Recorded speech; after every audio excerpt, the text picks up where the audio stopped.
alas haknya adalah surat-surat atau dokumen palsu. Mengapa dokumen palsu? Ya jelas nggak mungkin punya tanah di situ dan sebagainya. Jadi berpatokan kepada pembatalan yang dilakukan oleh Kementerian ATR. Assalamualaikum warahmatullahi wabarakatuh. Selamat datang di channel ini. Apa kabar? Semoga kalian dalam keadaan sehat dan tak kurang suatu apapun. Di dalam video yang saya reaksi kali ini adalah tentang penetapan Lurah Kohot Arsin yang diduga sebagai pelaku intelektual yang memalsukan dokumen yang tadinya merupakan mengklaim, maksud saya tadinya adalah tanah kering atau daratan yang kemudian dijadikan empang. Dan ternyata itu disanggah, dan tentu saja memang nyatanya bukan hal itu terjadi, bahwa itu adalah tanah musnah. Dan Menteri ATR BPN Nusron Wahid mengatakan bahwa tidak mungkin tanah yang musnah ada kepemilikannya, bahkan surat-suratnya. Tentu saja hal itu menjadi termasuk tindakan pidana, di mana pemalsuan itu melibatkan beberapa pejabat. Tentunya yang paling mencolok adalah dari Lurah Arsin sendiri, di mana konon dia mempunyai kekayaan dan pundi-pundi rupiah yang sangat berlimpah.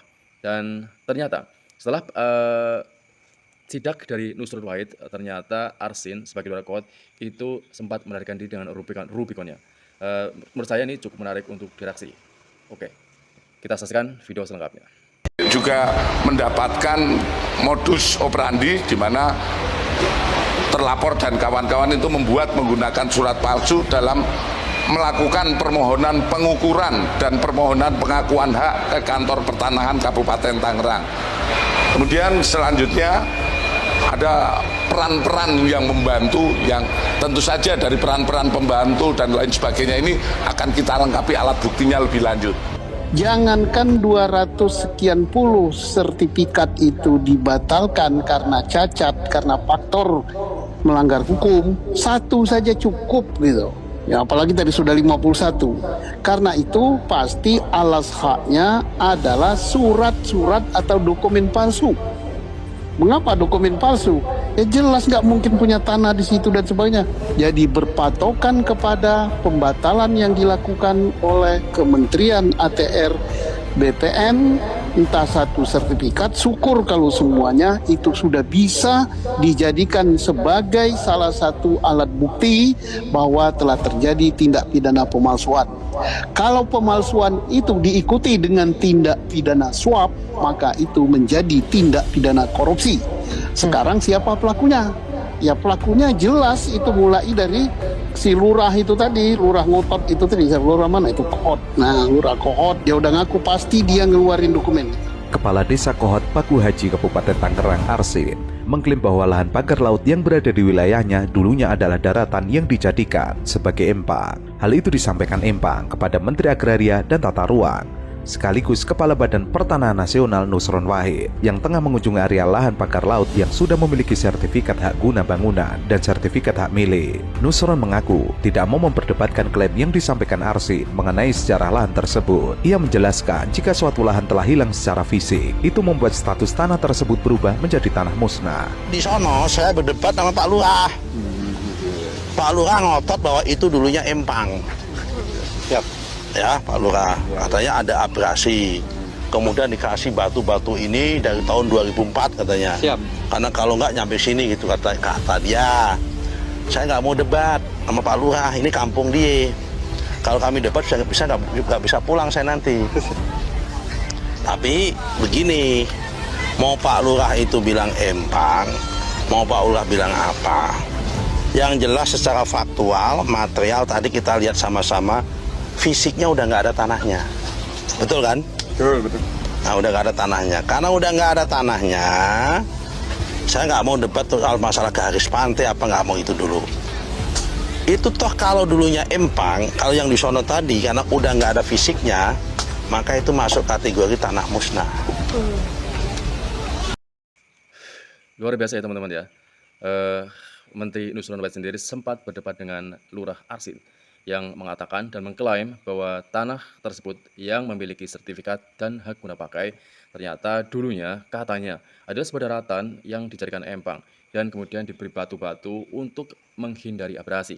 Tetapi ternyata memang itu adalah dalih dari Arsin yang ternyata membantu dari pihak oligarki, yaitu Agung Sedayo Group, yang kemudian membantu memalsukan dokumen-dokumen yang akhirnya menjadi program PIK 2. Kalau masuk kategori tanah musnah, otomatis hak apapun di situ hilang.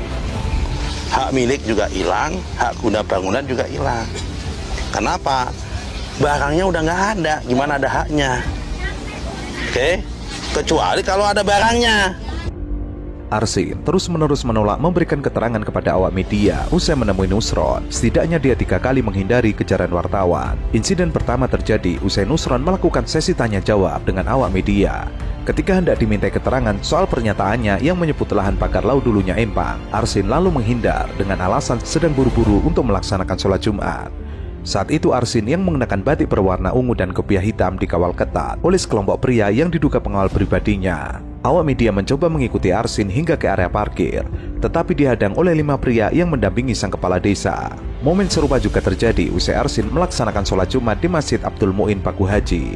Sejumlah awak media yang sudah menunggu Arsin selesai ibadah kembali tidak mendapatkan kesempatan wawancara. Arsin menghindar dan meninggalkan lokasi tanpa memberikan keterangan apapun kepada para pencari berita. Ketika beberapa wartawan mencoba mengejarnya, sejumlah pengawal Arsin lagi-lagi melakukan pengadangan sehingga membuat Kades pergi dengan leluasa. Kemudian siapa lagi? Usut saja siapa yang nerima.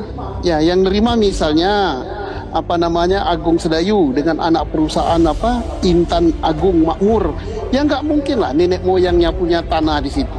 Kalau nggak mungkin nenek moyangnya punya tanah, dia pasti beli. Belinya pasti nggak beres. Notarisnya pasti kena juga itu. Nah, jadi udah gampang usutnya. Usut saja bisa dari dokumennya ATR, kemudian bisa juga dari mulai siapa yang memagari itu, siapa yang membayar, siapa yang nyuruh, duitnya dari siapa, kemudian terkait dengan perusahaan apa. Sudah terang benderang ini, seperti makan siang pakai lampu petromak. Yang disampaikan Bang Hosinuddin ini apa ya?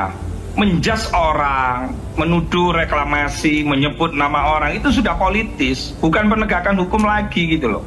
Jadi nggak boleh Bang Hosinuddin ini semena-mena seenaknya sendiri dilihat oleh Indonesia. Nggak boleh menyebut orang dan lain-lain. Silakan Anda melaporkan dan tunggu di prosesnya. Nggak boleh begitu. Baik, kami persilakan kepada Bung Rofi terlebih dahulu. Polisi. Bapak-bapak mohon izin.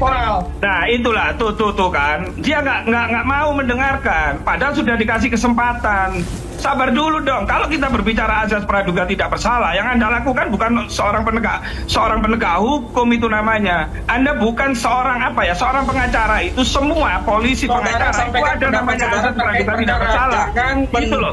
Pihak pribadinya. Kita setara di sini. Bukan Anda itu nyebut pribadi Pak Aguan toh. Kita melihat dari pernyataan Pak Rofi Muklis sebagai Ketua PKN Muhammadiyah, tentu saja kita mengundang pertanyaan. Apakah dia benar-benar membela rakyat miskin atau nelayan yang memang dalam keadaan susah, atau dia membela oligarki dengan pernyataannya yang selalu membela dengan praduga tak bersalah?